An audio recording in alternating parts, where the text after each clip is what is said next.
എല്ലാവർക്കും നമസ്കാരം. നമ്മൾ നാട്ടിൽ പൊതുവെ പറയും, ഇവൻ എൻ്റെ പുക കണ്ടേ അടങ്ങുള്ളൂ. ഞാൻ പറയുന്നത് കേരളത്തിൻ്റെ പുക മിക്കവാറും ഈ 2 വർഷത്തിനുള്ളിൽ കാണും എന്ന് ഞാനിങ്ങനെ ചിന്തിക്കുക. എന്ന് പറഞ്ഞാൽ കഴിഞ്ഞ ഒരു 8 വർഷമായിട്ട് നമ്മൾ നോക്കുമ്പോൾ ആദ്യം ഒരു 2 കൊറോണ മാറി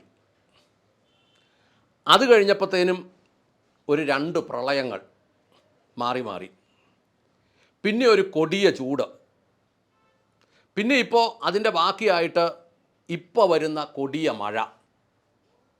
ഇതിൻ്റെ ഇടയ്ക്ക് കൊറോണ വന്നതിൻ്റെ പേരിലും വർദ്ധിപ്പിച്ച നികുതികളും സെസ്സുകളും, വെള്ളം പൊങ്ങിയതിൻ്റെ പേരിലും വർദ്ധിപ്പിച്ച നികുതികൾ, വെള്ളം താന്നിട്ടത് കുറഞ്ഞുമില്ല, പിന്നീടതും.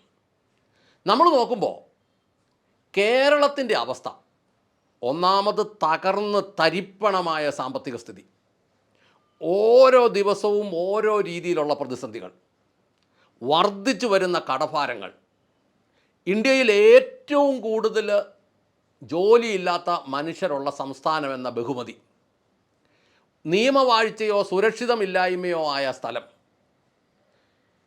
ജനങ്ങൾ മുഴുവൻ തന്നെയും നിരാശയിൽ നിന്ന് നിരാശയിലേക്ക് കൂപ്പുകുത്തിയ ഒരു സംസ്ഥാനം, തകർന്ന് തരിപ്പണമായ ആരോഗ്യ മേഖല.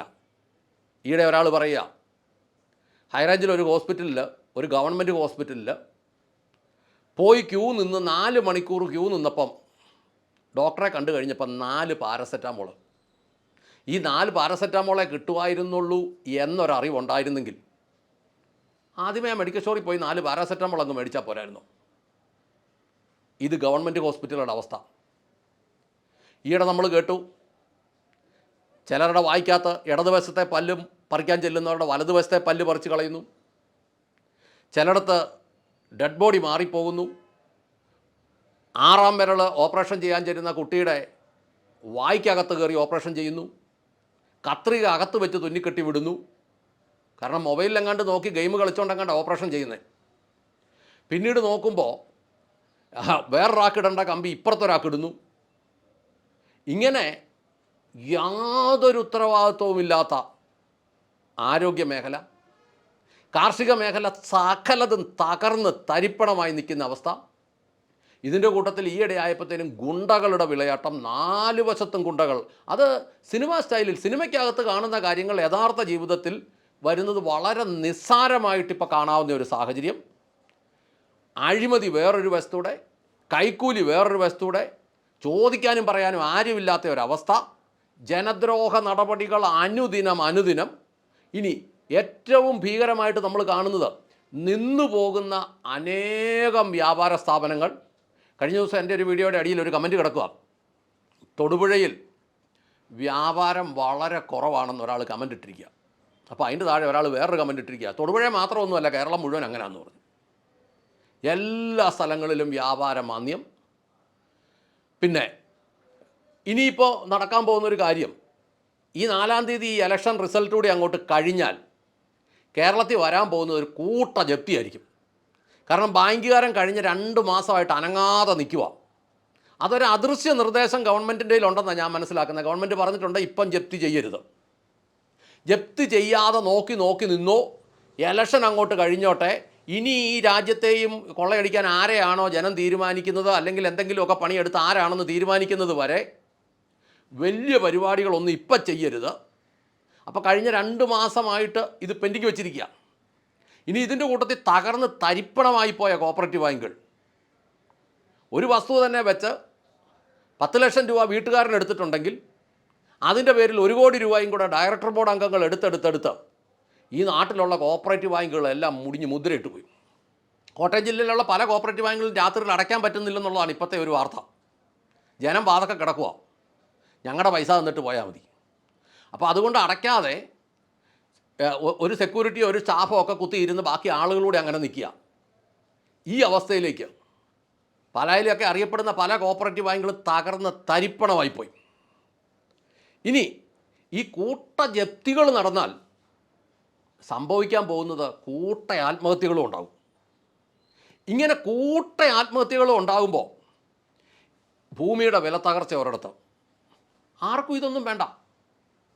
ഞാനിത് പോയി അന്വേഷിച്ചത് ഇത് ലോകം മുഴുവനുള്ള പ്രതിഭാസമാണോ എന്നറിയാൻ വേണ്ടി അന്വേഷിക്കുമ്പോൾ തമിഴ്നാട്ടിലോ കർണാടകത്തിലോ ഒന്നും ഈ ഒരു പ്രശ്നമേ ഇല്ലെന്നുള്ളതാണ്. അവരൊന്നും ഇത് അറിയുന്ന പോലുമില്ല. കോയമ്പത്തൂരൊക്കെ ഉൾഗ്രാമങ്ങളിലോട്ടൊക്കെ ചെന്ന ആളുകൾ ഇരിക്കുമ്പോൾ അവർ പറഞ്ഞു ഇവിടെയൊന്നും ഇങ്ങനത്തെ പ്രശ്നമൊന്നും ഇല്ലല്ലോ, ഭൂമിക്കൊക്കെ അന്യായ വിലയാണല്ലോ, ഇതൊക്കെ മേടിക്കാൻ കിട്ടാനുമില്ല കൊടുക്കാനുമില്ല, കൊടുക്കാനുണ്ടെന്ന് പറഞ്ഞാൽ തത്സമയം റെഡിയാണ്, ബാക്കി കാര്യമെല്ലാം ഓക്കെയാണ്. പക്ഷെ കേരളത്തിൽ ഭൂമിക്ക് വിലയില്ല. ഇനി കെട്ടിടങ്ങളുടെ വില അതിലും ദയനീയമായി നിൽക്കുക.